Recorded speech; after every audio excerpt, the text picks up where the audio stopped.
رسميا عثمان ديمبلي يحقق البالون دور 2025. نتيجه كانت متوقعه جدا الحقيقه، وكان عثمان ديمبلي فعلا هو الاقرب في الترشيحات. مفيش شك ان عثمان ديمبلي عمل موسم قوي جدا، سواء على الاداء الجماعي للبطولات اللي حققها طبعا، او حتى على المستوى الفردي. هو برضه حقق نتائج وارقام فرديه كويسه جدا. فبالنسبه لي هي مش سرقه، هي كانت متوقعه، مع اني كنت اتمنى طبعا صلاح عمل موسم يا جماعه جبار. يعني لك ان تتخيل الصوره دي يا عزيزي، شوف صلاح ارقام وانجازات فرديه مرعبه. فبصراحه تقليل جدا من يعني مديله رابع ترتيب صلاح المركز الرابع، طبعا ده كارثه بصراحه. صلاح في رايي اقل واجب كان مركز تاني، يعني ده اقل واجب عند صلاح انه يكون مركز تاني مثلا، يعني اول او تاني. فبصراحه ترتيب غريب. كمان رافينيا خامس. يعني انت متخيل يا صديقي رافينيا بالانجازات الفرديه بالارقام اللي عملها طوال الموسم واخد مركز خامس اصلا؟ يعني انت متخيل يا صديقي؟ فرافينيا برضو ترتيب ظالم جدا جدا لرافينيا. بدري يا صديقي رقم 11. انت متخيل يعني بدري باللي هو عمله بالتاثير طوال الموسم وابداعات بدري وريتم اللي كان بيعمله بدري، فده رقم 11. يعني ما حدش يقول لي اصل ما جابش جوال والكلام ده، يا جماعه احنا متعودين لعيبه الوسط ما بتجيبش. رودري اكبر مثال الموسم اللي فات، فبناء عليه انت حاطه 11. في النهايه يا صديقي جايزه عباره عن شو اعلامي مش اكتر، شو وشهره وماركتنج وكلام من ده، فهي مالهاش علاقه اصلا بالمستوى في الملعب والكلام ده كله، عشان بس نخلص من الموضوع ده. والاكبر دليل عندك لامين يامال واخد مركز تاني. لامين يامال كان المرشح اصلا الاول مع عثمان ديمبلي.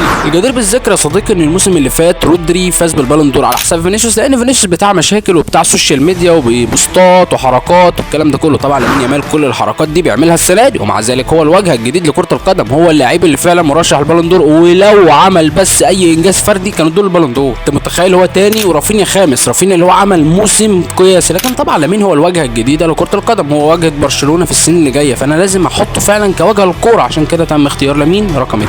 كمان عندك يا صديقي فيتينيا مركز ثالث. يعني ما اعرفش السبب برضه اللي فيتينيا خد عليه المركز الثالث، لكن يعني ايا كان هي جايزه في النهايه يا صديقي مالهاش اي معايير. اما بخصوص محمد صلاح فاكيد هو شرف لينا طبعا ان احنا، يعني انت متخيل يا صديقي ان احنا زعلانين ان صلاح خد رابع؟ يعني انت متخيل في لاعب مصري مرشح البالون دور احنا زعلانين انه خد رابع، كان نفسنا ياخد البالون دور. اكيد طبعا كان نفسنا صلاح ياخدها، لكن شوف يا صديقي المستوى، شوف المستوى والطموح اللي محمد صلاح حطنا فيه، اننا بقى عندنا فعلا طموح ان لاعب مصري ياخد البالون دور. فايا كان يا صديقي صلاح يستحق البالون دور، اكيد يستحق على الاقل التواجد في التوب 3، لكن قدر الله ما شاء. لو انت شايف يا صديقي فعلا صلاح كان يستحق البالون دور او على الاقل يستحق التوب 3 هو ورافينيا، فاتمنى تعمل لايك للفيديو وتنسى تكتب لنا كومنت، والسلام عليكم.